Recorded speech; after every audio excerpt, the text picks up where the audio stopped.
Ano kaya ang nagtutulak sa isang tao na gawin ito?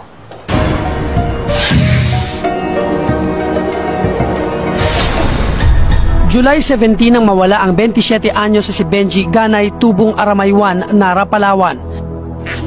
Kwento ng kanyang inang si Aling Damalia, nagpaalam daw si Benji na dadalo sa isang party. Bisperas kasi ng kasal ng kanyang pinsang babae, pero hindi na umuwi si Benji. Ay, sabi ng tatay, wala daw, hindi siya umuwi. Hindi na siya nagpakita. Hindi pa kita. Tapos, Ay, sabi ko, saan siya? Sabi daw doon, pumunta doon sa Sayawan. Doon sa lubang, mga Muslim. Hintay na kami, hintay. Wala ang nagawi. Kung saan-saan sila nagtanong, kung saan-saan sila nakarating. Matapos ang isang linggong paghahanap, hindi nagpakita si Benji. Si Juni Buyot ang naging susi para makita si Benji. Ipinagbigay alam niya sa otoridad ang umano'y ginawa nila sa binata. Magkasama raw sila sa Sayawan noong gabi ng July 16. Sa sobrang kalasingan, nadapa raw ito at napaakbay umano sa pinsang babae na ikakasal.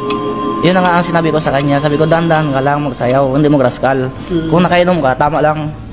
Huwag mo naman sabihin na porque mga pinsan mo rin yan, ganyan ang pangsayaw mo.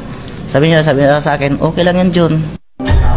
Nagalit daw ang ama ng babae na nakilalang si Eladio Baule Chuhin ng biktima. Matapos ang sayawan, niyaya umano ni Eladio si Benji para bumili ng alak na maiinom nila. Sumama pa ang anak nito na si Dongdong at isa pang kamag-anak na si Sabtuari Piki. Banda mga alas 2, ay nakaon ko si Benji, wala na. At yun ang kinuhan sa akin, bigla na lang akong dinampot nito at pinasakay sa tricycle. Sabi ko, saan tayo? Sabi niya, magsama ka. Saan?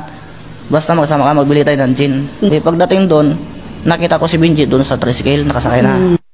Pero imbes na bumili ng alak, sa masukal na lugar na ito dinala si Benji. Sinipa si Benji doon, sumabit yung buhok. Buhay pa siya noon. Buhay pa. Pagkakuan doon, nakapasok na siya sa may gate. At doon siya hinawakan ng anak nila, Joe, at sinaksak. Sinaksak? Ilang beses siya sinaksak? Bali, 2 beses lang saksakin. Namatay na ba siya agad noon? Namatay. Agad? Dito ang tama kasi.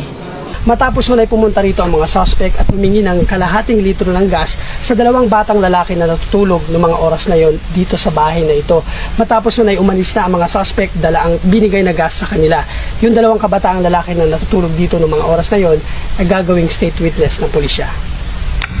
200 metro ang layo mula sa bahay na ito, ibinaba ang mga labi ni Benji. Nilagyan ng dahon ng saging, pinuhusan ng gas at saka sinunog.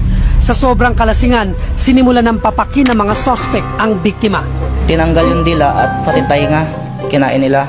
Kinain yung tenga at saka dila.